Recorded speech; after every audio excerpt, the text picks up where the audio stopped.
Okay, part 2. It's now 11:51. I don't have a lot of time left. I have a meeting to go to shortly. But anyway, here is the list, okay? It says, this is the Declaration of the Occupation of New York City. As we gather together in solidarity to express a feeling of mass injustice, we must not lose sight of what brought us together. We write so that all people who feel wronged by the corporate forces of the world can know that we are your allies. As one people united, we acknowledge the reality that the future of the human race requires the cooperation of its members, that our system must protect our rights, and upon corruption of that system, it is up to the individuals to protect their own rights and those of their neighbors, that a democratic government derives its just power from the people, but corporations do not seek consent to extract wealth from the people and the earth, and that no true democracy is attainable when the process is determined by economic power. We come to you at a time when corporations, which place profit over people, self-interest over justice, and oppression over equality, run our governments. We have peaceably assembled here, as is our right, to let these facts be known.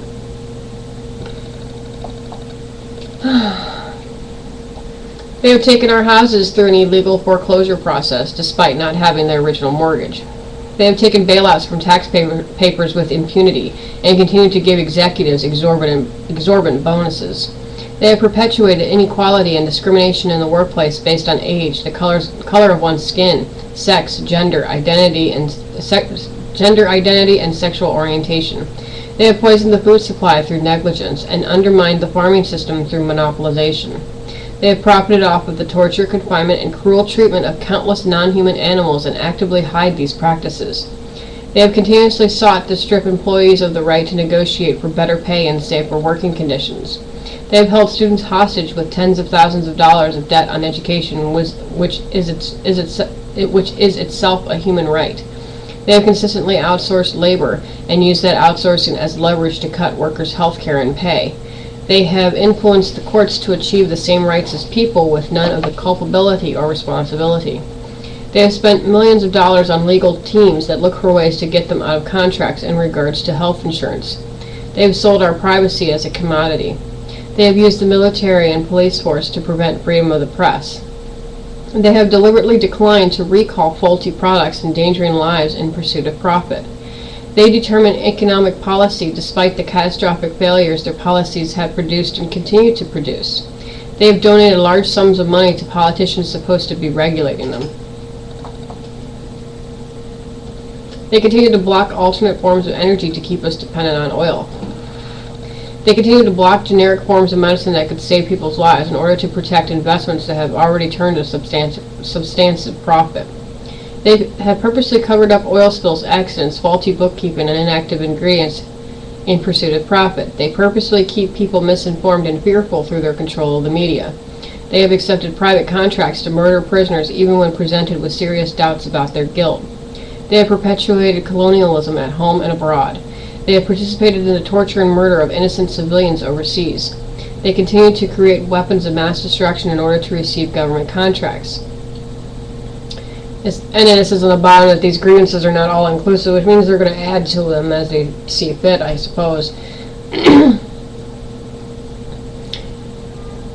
Okay, a lot of that, I can see why they're, throwing a fit. Basically, this is basically a huge protest. It's throwing a fit. Okay? But here's the thing. Wall Street might be part of the problem, but it's not the entire problem, in my opinion, based on my research. Basically, when our banks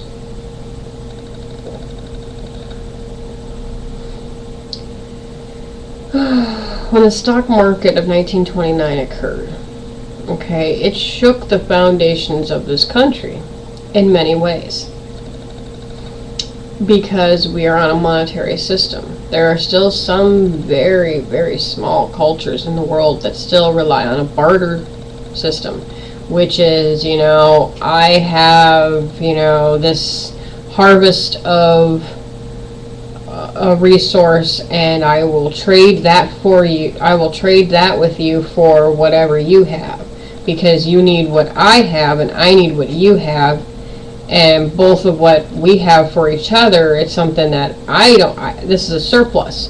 You have a surplus of what I need, I have a surplus of what you need, so let's trade. Okay? That system actually worked well for a long time. And, money is very tangible, or not tangible, very figurative. It's very, it's pliable. It's not really real. I mean, I don't really know how to explain it to you, okay? Money has a value put on it only because someone put a value on it. It's not worth anything. I mean, I don't have any money on me. I'm broke. But, if you look at a dollar bill, okay, it says that this is legal tender for all debts, public and private. Now, when I first read that when I was a kid, because I used to just, stare at my money and be like, wow, this is, weird looking piece of paper,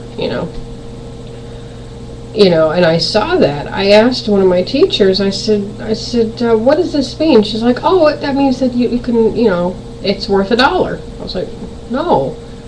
What does debt mean?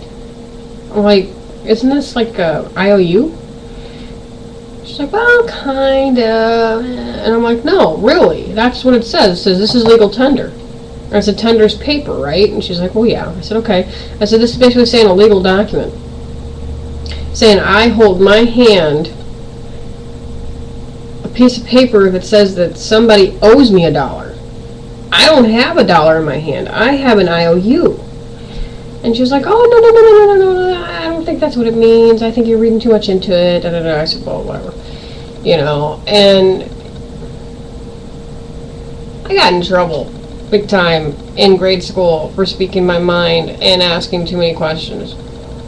Got thrown out of class once because I figured out why we were in the Gulf.